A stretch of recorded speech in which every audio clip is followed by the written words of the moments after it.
Hello everyone, welcome back to the video analysis series. This is Ravindra Bhandari and I will be talking about Petronet LNG. In the last few videos, we have talked about small and micro cap companies like Gati, Safari and VST Limited. I thought let's pick up a large cap company which looks attractive from the long term perspective. So we are discussing about Petronet LNG, which is facing some near term challenges due to external factors like high spot LNG prices and lower capacity utilization, but this offers a decent long term growth and decent valuation at the current price. Petronet LNG was set up as country's first LNG receiving and regasification terminal at Dahej, Gujarat, and now they have another facility at Kochi in Kerala. Government in 1997 initiated the formation of JV, bringing up four large energy giant, GAIL, ONGC, IOCL, and BPCL to secure competitive LNG from overseas market, and then the regasification in the Indian offshore terminal. Company successfully commissioned first LNG terminal at Dahej in 2004. At that point of time, the terminal capacity was 5 MTPA.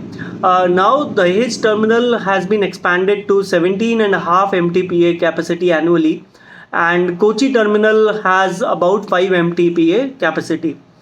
Let's look at where the value addition for LNG terminal stands. First, there is exploration of the gas by E&P company, exploration and production company, and then there is the gas has been turned into a liquid format at a very low temperature, and they are stored at the exporting country jurisdiction.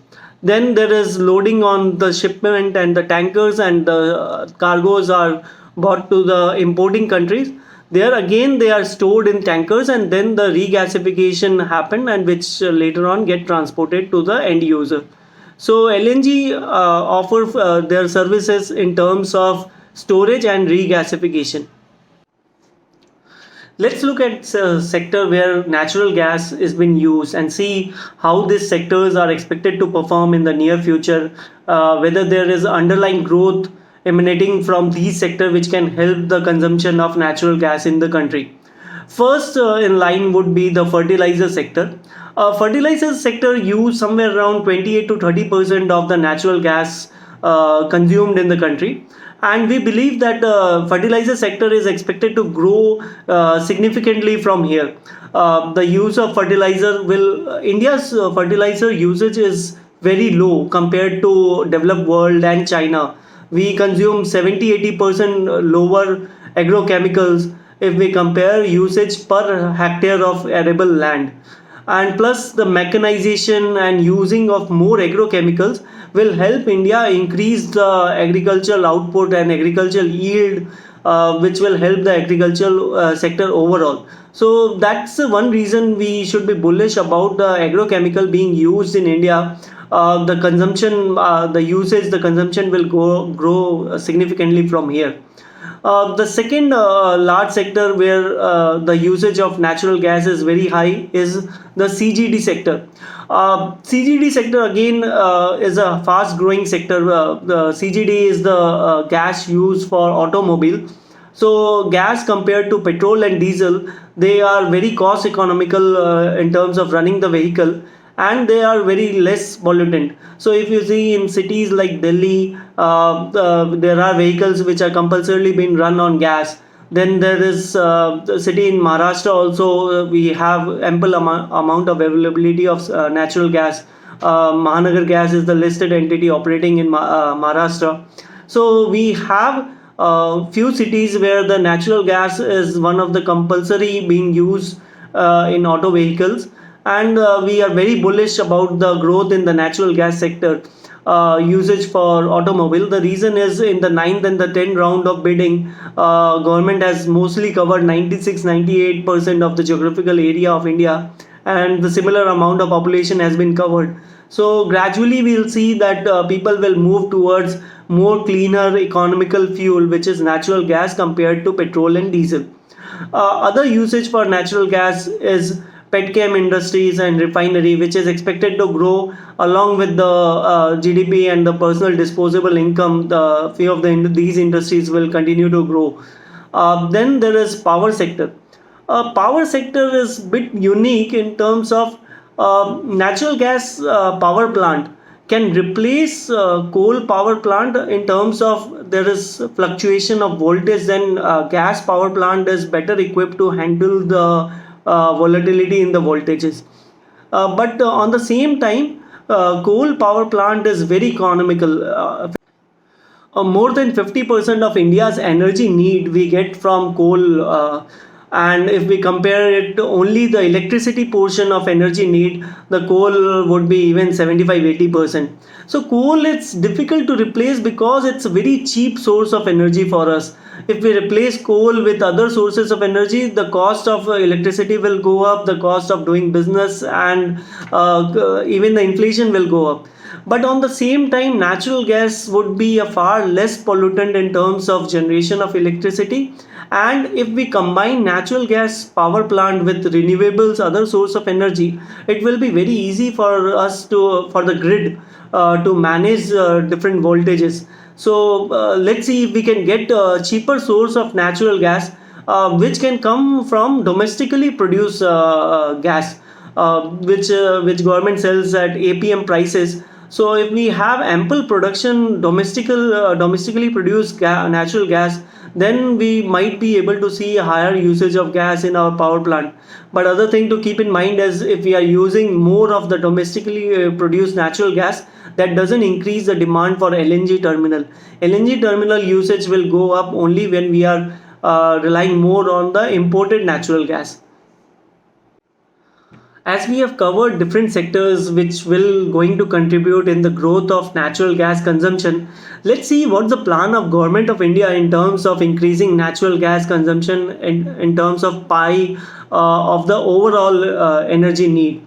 Currently, natural gas contributes about 6% of India's energy need, and which the government plan is to increase it to 15% from the current 6%. Right now, India and China are two nations where the usage of natural gas is far lower, and both these countries are heavily relying on coal-based power plant.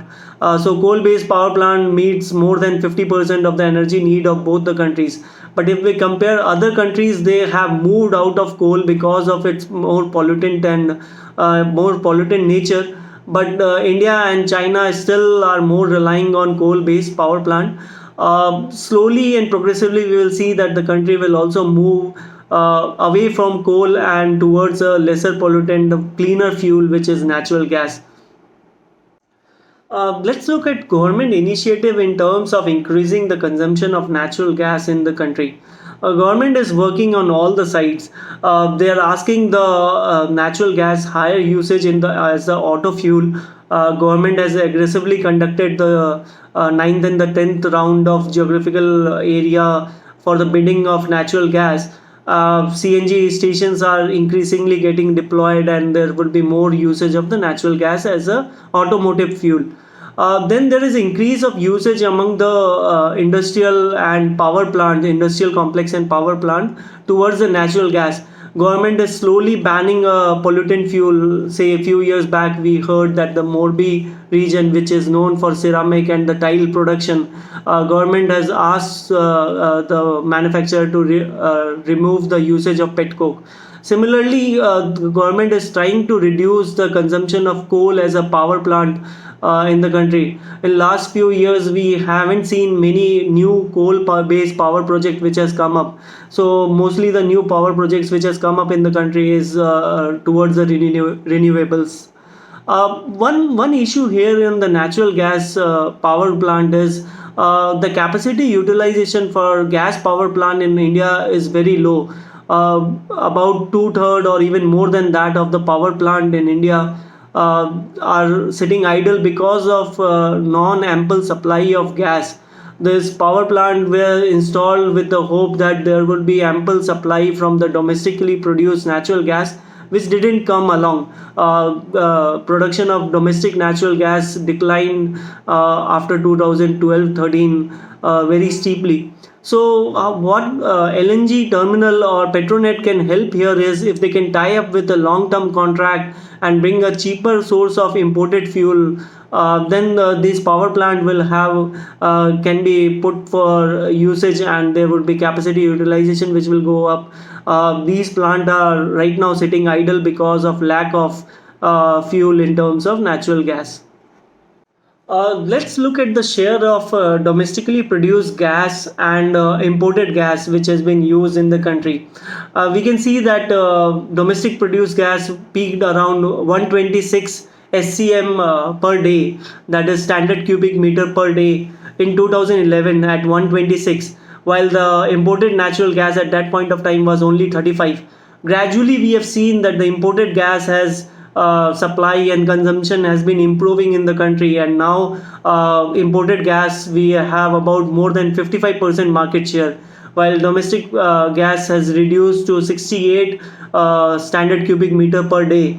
The India's plan is somewhere around to get the consumption to 300 standard cubic meter per day, which would be near about 2x from here. And if domestic production is not ramping up fast, then we need to have more terminal capacity which can bring imported gas and supply to this appetite of taking the gas consumption 100% higher from here. Let's look at LNG terminal and Petronet LNG capacity and market share in India. Petronet LNG has a 47% market share in the regasification facility of the country. Swan Energy is the latest entrant whose first 5 MTPA capacity is expected to be operational in April. We may see that the Petronet LNG has been slow in capacity addition in regasification, but there is a catch. Petronet LNG, the Dahej facility, is the only one in India which consistently operate at 90-95% capacity utilization. Besides this Dahej facility, all other facility in India, including the Petronet Kochi terminal, the capacity utilization has been even lower than 50%. So, though this is a capex heavy business and the capacity has been installed by many players, the capacity utilization for many players has been far lower. This is because we are not able to execute long-term contract and get the cheaper source of fuel from overseas market.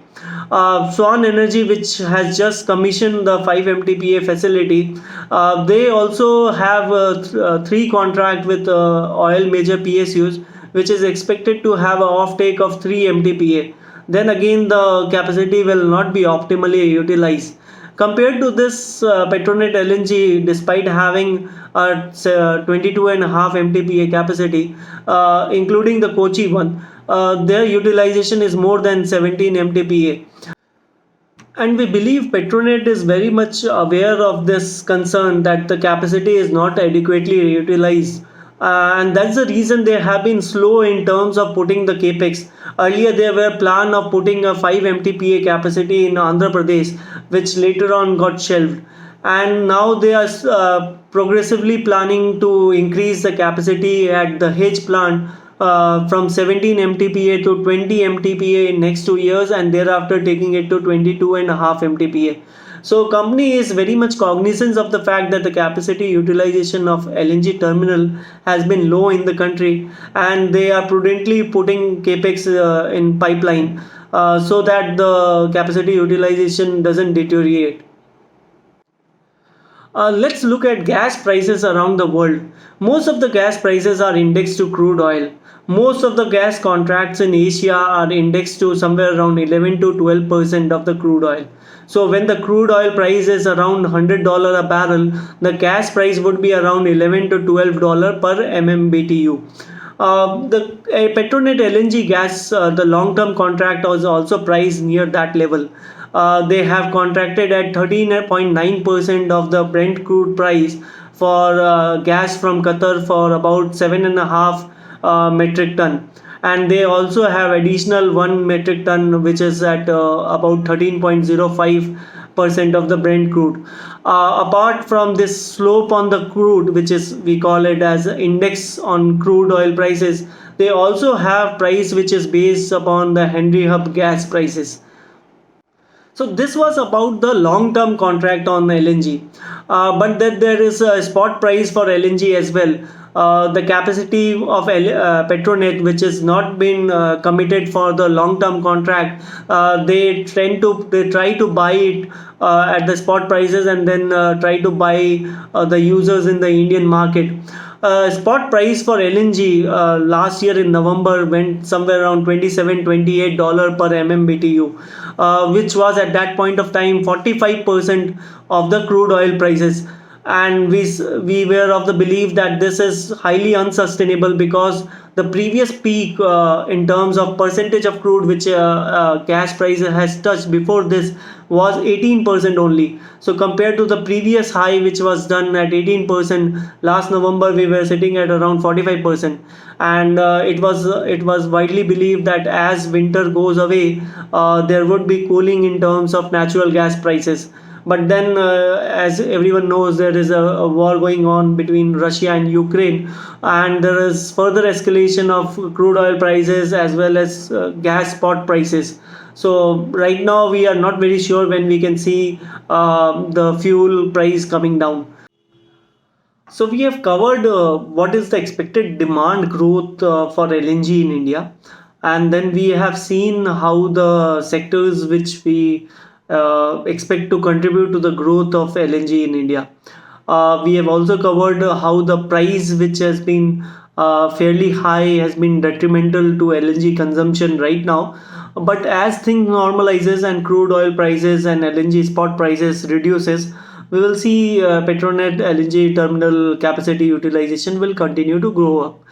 Other thing is that how LNG, the Petronet LNG conduct their business in terms of long-term contract from the supplier. Petronet has a contract with Qatar Rasgas till 2028, and though there is still 7 years left to go for that contract, Petronet has initiated discussion in terms of extending the contract.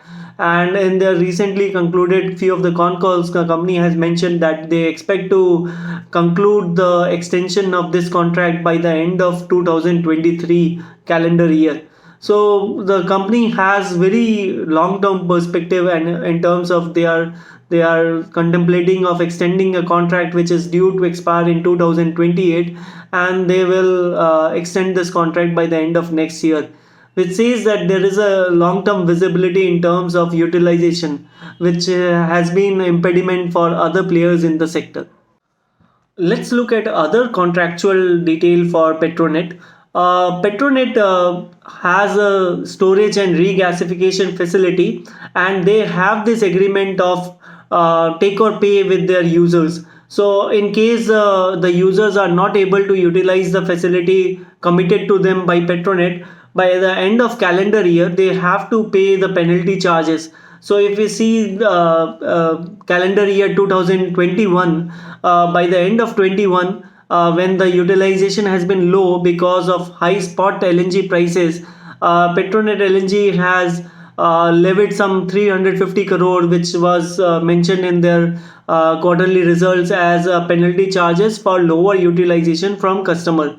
So in terms of that, we see that the revenue of the company keep on fluctuating because the LNG prices are moving up or low. But EBITDA company makes a decent EBITDA margin, and that is fairly growing at a decent pace. Company also has a clause of 5% escalation at its the Dahej terminal. So though the revenue might increase or decrease along with the LNG prices, but the EBITDA is based on users agreement, which keeps on increasing at a 5%, and plus there is whatever the volume increase which is happening. In that sense, the interest of Petronet has been very well safeguarded because they have a long-term contractual obligation, and they have a user agreement where if the users are not using the facility to their fullest, they have to pay the remaining as a penalty charges to Petronet. Let's look at how this contractual construct and the growth in the sector make up for the revenue and EBITDA profile of the company in the future. We can assume that 17 MTPA facility at the Hedge would have a 90-95% capacity utilization once the spot LNG prices reduce materially from the current elevated prices. And apart from that, we have 5 MTPA facility at Kochi, which where the current utilization is only 5. For that 5 MTPA is about 20-25%. The company is saying that once the Kochi Bangalore pipeline is fully constructed, the capacity utilization will move substantially higher. Recently, the Kochi Mangalore facility, the pipeline has been completed, and which will show progress in terms of capacity utilization. Once both the pipeline is fully commissioned, then we will see that higher capacity utilization from Kochi terminal as well. And besides these, there is contractual obligation of some escalation at the Hedge facility, which will handsomely contribute to the EBITDA of the company. Now let's look at some of the valuation construct. The company has been consistently delivering 25% kind of return ratio, 25% ROE, and this is despite the fact that the Kochi terminal has not been optimally utilized till now. The company has been trading at 10 PE multiple on a trailing EPS basis, and would be near about 5% dividend yield. They have paid near about 35 rupees dividend in last 3 years to the shareholder. Now combine this with the rationale that there would be increase in utilization at the Kochi terminal, and plus there would be a escalation clause attached to the Dahej terminal, which will help company to generate higher EBITDA and incremental cash flow.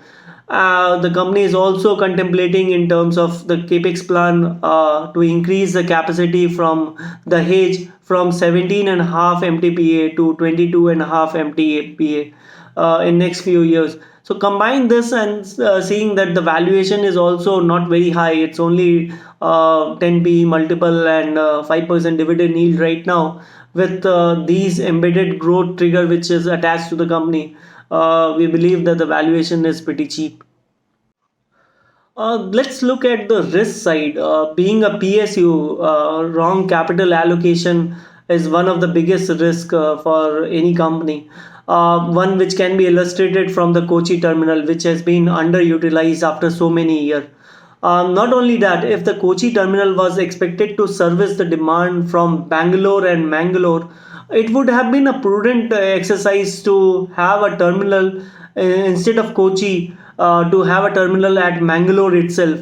And to illustrate that point further, it was not that this idea was not thought about. Even in 2004, Petronet, HPCL, and ONGC planned for an terminal at Mangalore, and back then it was decided that once Kochi terminal is up and running and fully utilized, and if there is further unmet demand, then they will create another terminal at Mangalore. So if it was on the drawing board in 2004, and why spend so many years at Kochi to create that terminal? We should have directly gone and have a certain facility at Mangalore, which could have been a better utilized in so many years. But then this capital misallocation can be risk to any PSU, and putting a terminal where at a wrong location can also be inefficient use of capital. So this capital misallocation and wrong selection of location can cause dearly to a PSU. But in that regard, one another example which comes to mind is company was earlier planning to have another terminal in Andhra Pradesh, but then after a few years of contemplation, they decided to not to go ahead because of lack of demand, and then there was land issues as well. So it was good that they didn't committed the capital there, but then it can be a risk in future. So on in all, this looks like a good company with a decent growth trigger which is attached to it, and besides that, the company churn cash very efficiently. They have very small amount of debt which just came when the capacity at the Hedge was increase from 15 to 17 mtpa. Otherwise that was very minimal. So company was just generating cash, enough cash, paying out large dividend, and then there is decent growth trigger which is attached, available at decent valuation. That's all from my side on Petronet LNG. As I always say, this video is only for education purpose and it should not be construed as an investment advice. In case you want to make an investment decision, please consult your investment advisor. And in case you like the video, please spread the word. Thank you.